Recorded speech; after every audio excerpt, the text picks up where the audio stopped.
The listening post at the edge of the Kuiper Belt detected the first anomaly long before anyone saw the approaching vessels. What initially looked like drifting radiation spikes resolved into pattern emissions, the kind produced by controlled propulsion systems. Analysts traced the source, recalibrated their instruments, and watched the readings climb at an impossible rate. Something enormous was moving toward the solar frontier. Instead of fear spreading through command channels, a quiet confidence settled in. For years humanity had prepared for the possibility of a hostile arrival, and the technology waiting beyond classified vaults was far beyond anything the outside galaxy expected from a species still sending cheerful transmissions into space. The incoming fleet belonged to the Tsar Dominion, an authoritarian civilization that measured its age in tens of thousands of years. Their protocol for encountering young species followed the same pattern every time: assess contact level, intimidate with overwhelming firepower, offer a forced partnership, and eliminate anyone who resisted. Their archives showed that Earth's earliest radio signals contained static, inconsistent data, and mathematical models far below galactic standards. To them, humanity was an unrefined race dabbling in technology it barely understood. That miscalculation shaped every arrogant decision they made as their armada crossed interstellar void without concealing its trajectory. Within human command, a dozen screens displayed the alien formation in steady detail. Even the most junior officers noticed how aggressively the Tsar's ships broadcast their presence. The Dominion wanted to be seen. They believed spectacle alone would be enough to secure obedience. Instead of panicked reactions, the control room filled with low conversation and occasional smirks. Humanity had no interest in being conquered, no intention of surrendering, and no fear of whatever threat the Tsar considered formidable. Hidden in secure orbit above Earth and within deep space platforms were vessels never shown to the public, Titan-class dreadnoughts capable of rewriting battle doctrine across the galaxy, hypercarriers with autonomous weapons swarms, and frigates whose stealth systems made them appear as distortions rather than objects. The Tsar fleet continued its confident advance, deploying scout wings to survey the area while maintaining perfect formation around the command vessel. Each movement conveyed superiority, as though they were performing a ceremonial march. They expected primitive satellites and panicked communication attempts. Instead, their sensors detected organized patterns across the solar defense grid. Power signatures didn't match pre-industrial civilizations. Shielding arrays hummed across invisible nodes. Gravity anchors stabilized defensive platforms. Something was wrong, but the Tsar dismissed the data, assuming their scanners were experiencing interference. Humanity monitored everything with calm precision.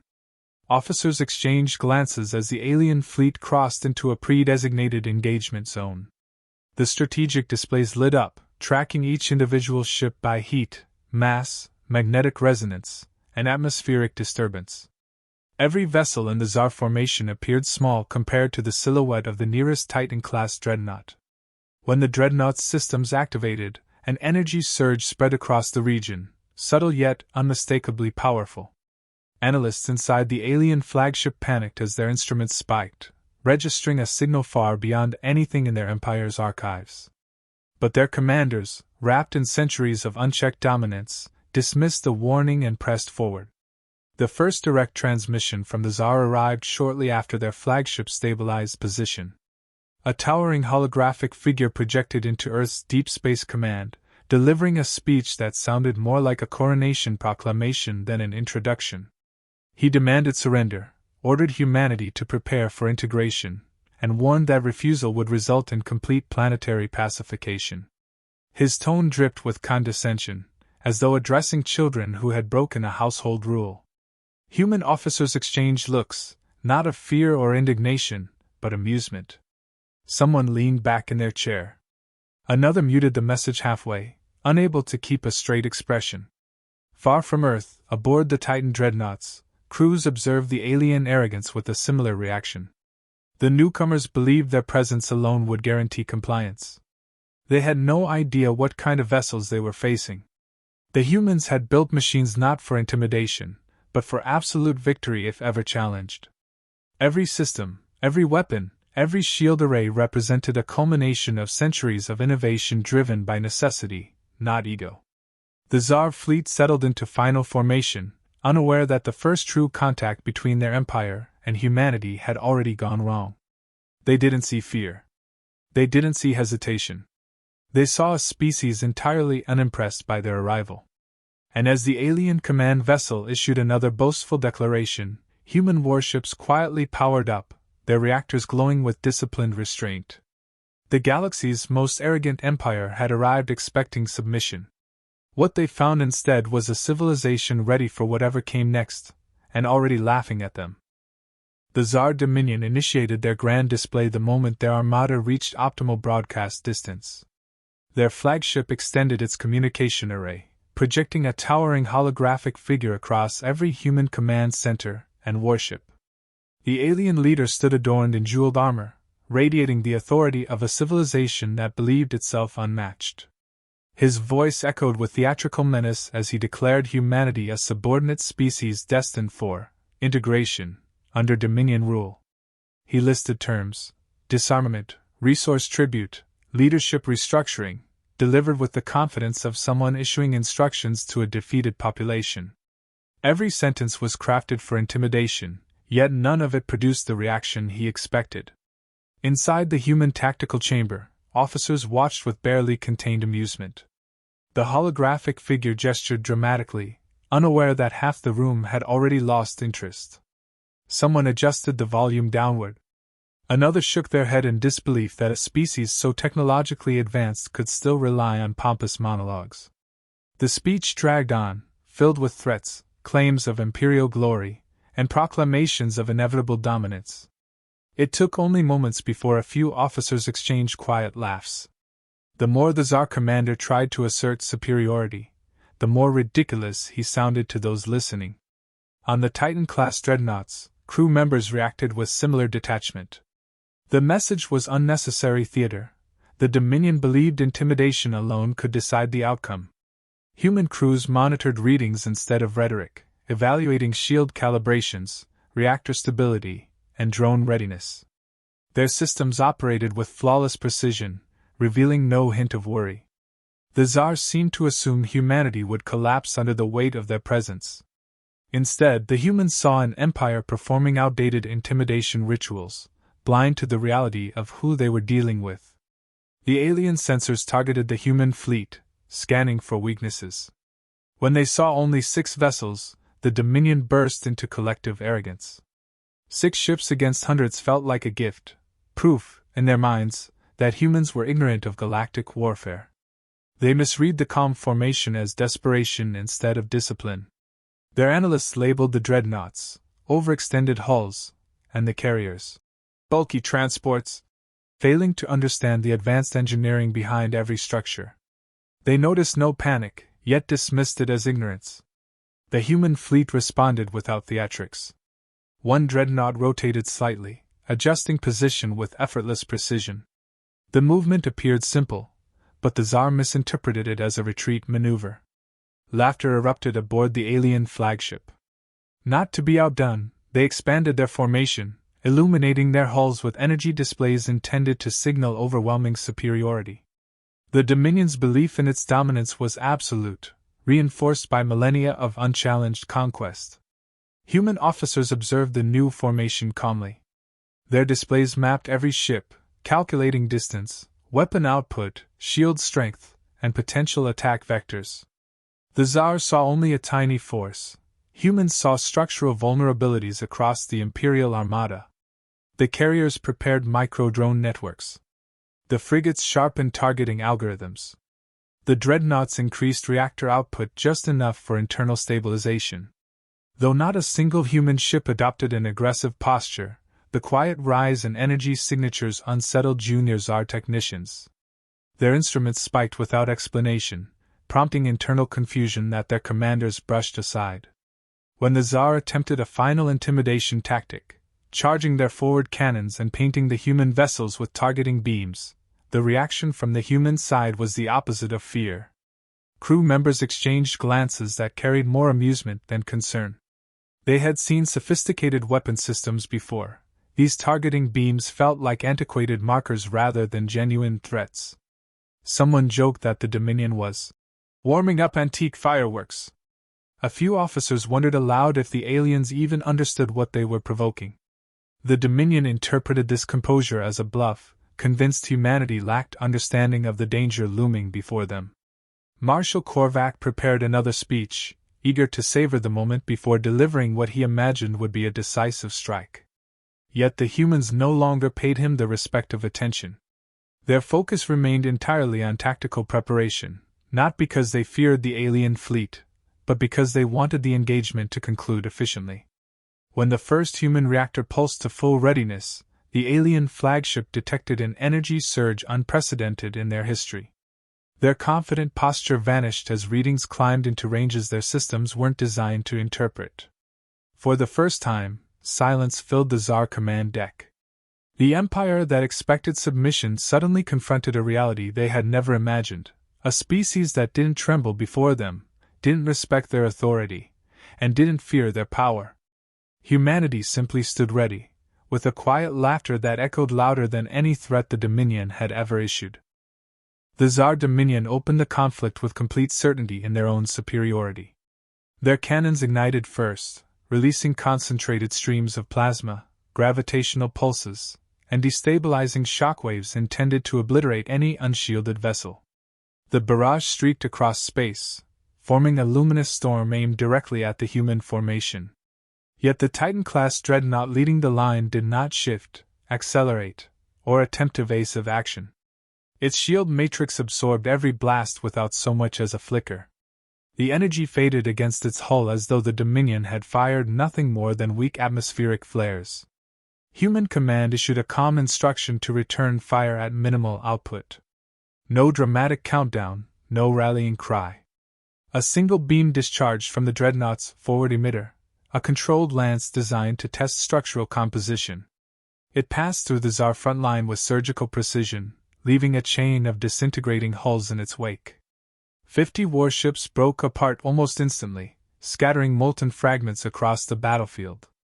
The Dominion fleet reacted with shock, struggling to reconcile how their most durable vessels had been demolished by a weapon that barely registered as an attack. Panic surged throughout the alien formation. Reports collided across their communication grid as technicians struggled to analyze the human energy signature. Their models returned errors, misaligned readings, and corrupted estimates. They had no reference point for a weapon capable of that level of destruction with such restrained output. Commanders issued frantic orders, demanding a coordinated counterstrike, but their ships were already losing cohesion. The human fleet advanced with quiet confidence, letting the Dominion exhaust itself through disorganized fire. The humans initiated ghost jump tactics, folding space in microscopic increments that created momentary distortions. The dreadnoughts, carriers, and frigates shifted positions faster than optical sensors could track. The Tsar tried recalibrating, but the human vessels appeared and vanished like afterimages, leaving targeting arrays spiraling into confusion. The Dominion prided itself on its tracking technology. Now that technology collapsed under the strain of predicting movements beyond its processing threshold. The hypercarriers deployed their drone networks. Millions of autonomous units poured into the battlefield in synchronized waves, each one equipped with cutting tools, destabilizing charges, and electromagnetic nullifiers. They tore through Tsar's shielding with ruthless efficiency. Destroyers imploded from internal overloads. Cruisers fell silent as their control systems collapsed. Battleships lost thruster control and spiraled into one another. The Dominion had never encountered an opponent capable of overwhelming both hardware and software so effortlessly. The Orion Spear frigates infiltrated the Dominion communication grid and rerouted internal channels. One by one, Tsar's ships lost access to tactical readouts, navigation projections, and weapon calibration systems. Instead, their screens flickered with unfamiliar patterns, Earth music, distorted sensor loops, and non-hostile data streams. The psychological effects spread rapidly. Officers accustomed to absolute control watched their vessels respond to foreign commands that didn't obey Dominion logic. Throughout the engagement, human crews maintained composed, almost casual reactions. The battlefield displayed as a clean overlay of enemy positions, predicted movements, and vulnerable nodes. Every action followed carefully refined doctrine. There was no triumphal shouting, no celebratory behavior, only precise execution. The contrast between their discipline and the Dominion's chaos widened with every passing moment. As the Dominion attempted to regroup, the humans executed a synchronized strike. Drone units carved through the flagship's escort line. The dreadnoughts targeted heavy cruisers anchoring the formation. The carriers launched high-intensity arcs that disabled long-range cannons. Within minutes, the once mighty armada devolved into a scattering of crippled hulls and drifting wreckage. More than two-thirds of the Tsar fleet had been neutralized with minimal human effort. When the surviving Tsar commanders finally understood the scale of their defeat, they attempted to transmit a ceasefire request. Before they completed the message, human operators had already halted their offensive. The drones withdrew with mechanical discipline. Weapon systems powered down in perfect synchronization. Everything stopped at the precise moment the Dominion's last coherent unit signaled surrender conditions. What stunned the Tsar more than the devastation was the restraint.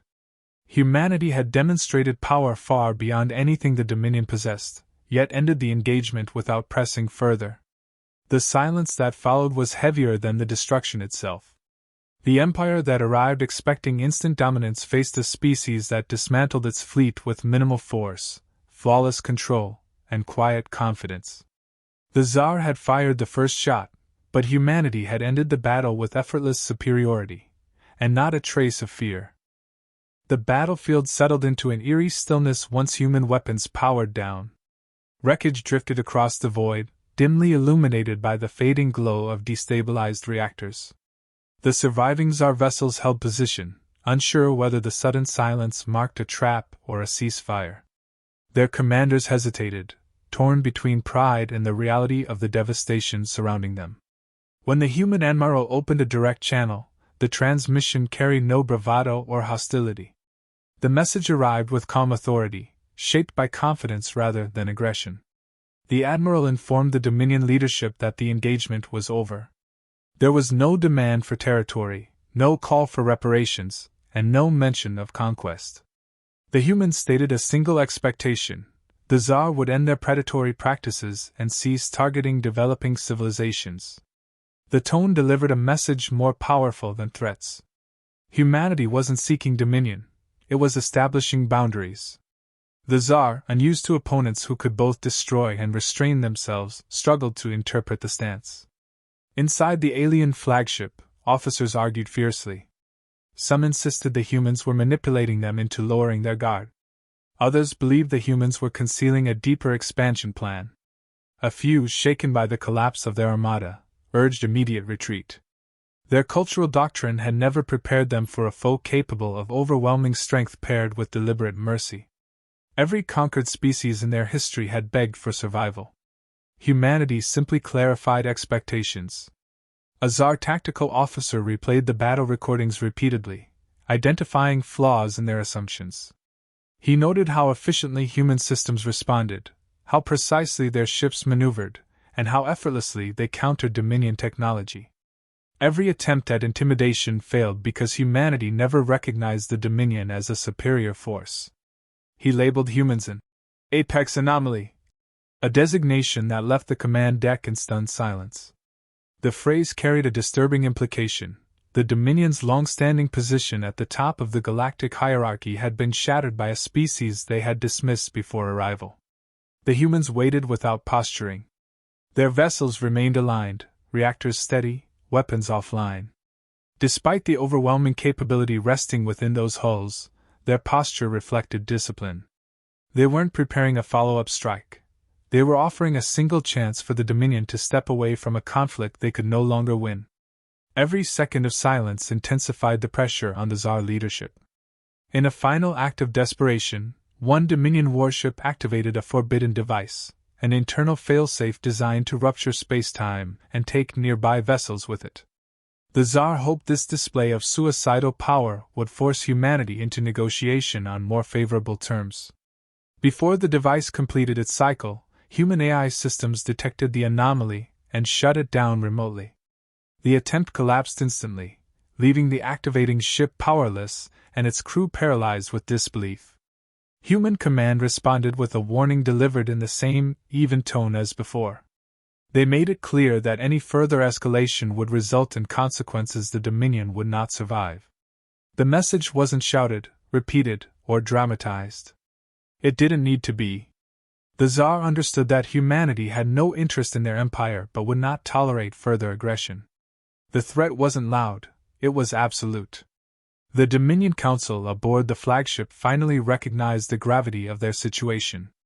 Every alternative led to annihilation. They initiated internal votes, struggled with wounded pride, and faced the undeniable truth.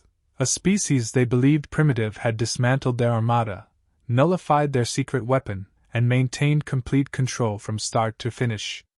For an empire built on the belief that it was untouchable, the realization was devastating. When they sent their reply, it lacked the arrogance of earlier broadcasts. The message acknowledged defeat without explicitly using the word. They requested terms, not from a position of bargaining, but from necessity. Humanity responded with clarity. The Dominion would withdraw from Terran space permanently, cease subjugation of emerging species, and avoid instigating conflict beyond its borders. The Tsar had never been given terms instead of delivering them. Their silence lasted several minutes before the Council accepted.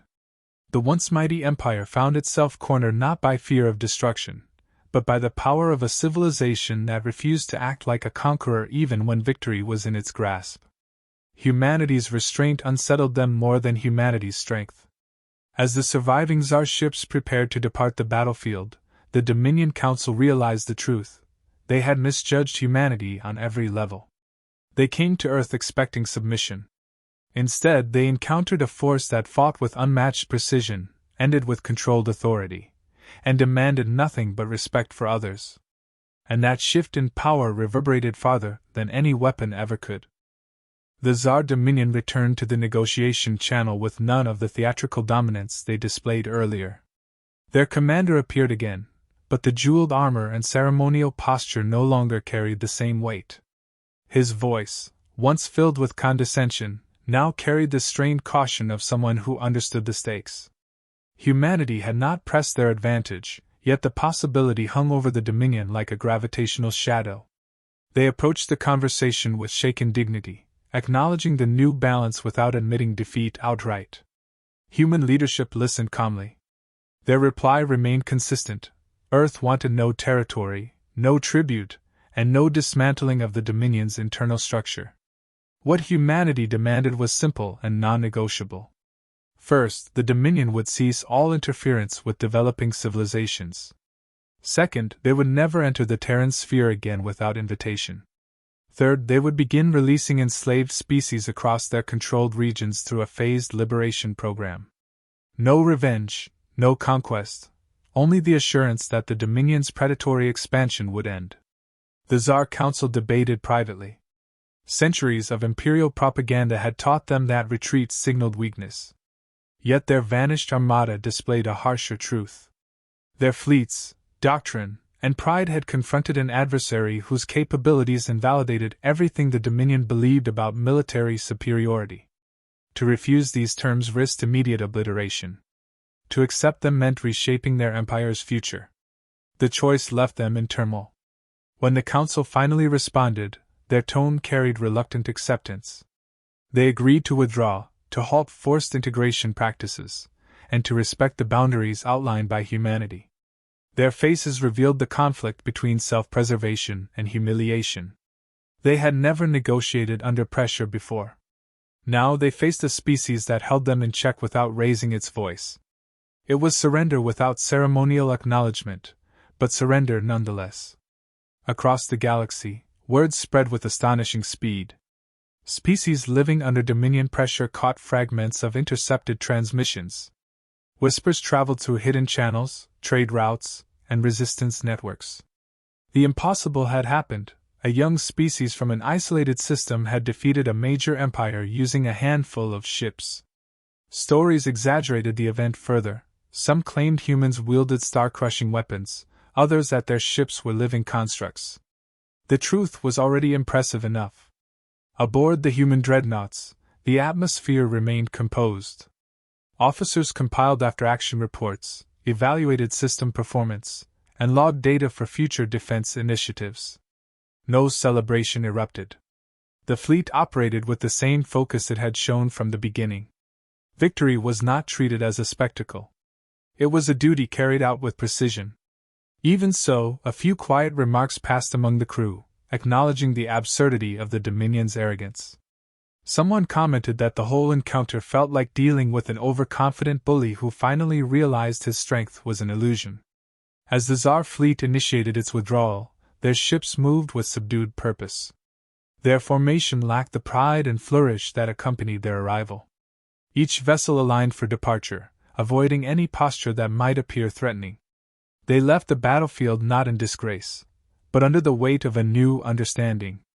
The galaxy was not shaped by age or tradition. It was shaped by capability, discipline, and adaptability. In every category, humanity had proven itself unmatched. Before leaving, the Dominion commander transmitted a final message, short, restrained, almost respectful. He stated that further conflict would not occur, and that the Tsar would honor the terms agreed upon. The communication ended without fanfare. Humanity replied with a simple acknowledgement. There was no need for triumphal declarations. The outcome spoke for itself. Once the alien fleet vanished into the distance, Earth's warships resumed their silent watch over the solar frontier. They didn't pursue, didn't threaten, and didn't display power for show. They returned to formation with unwavering steadiness. Their purpose wasn't expansion. It was protection. In the months that followed, the Dominion's behavior changed noticeably. Their patrols avoided young civilizations. Their diplomats worked to repair alliances frayed by centuries of conquest. Other empires began reevaluating their stance toward Earth, suddenly aware that the unassuming blue world they had ignored possessed strength far beyond expectation. Humanity's reputation transformed from curiosity to deterrent almost overnight. Among countless star systems, one message echoed quietly yet unmistakably. Humans had laughed in the face of a galactic empire, and walked away victorious. The Dominion learned a lesson that would shape the region for generations. Humanity didn't seek to rule the stars, but if challenged, it fought with a precision and power the galaxy had never encountered. And as long as those warships guarded their home, the universe understood one truth clearly: Earth bowed to no one.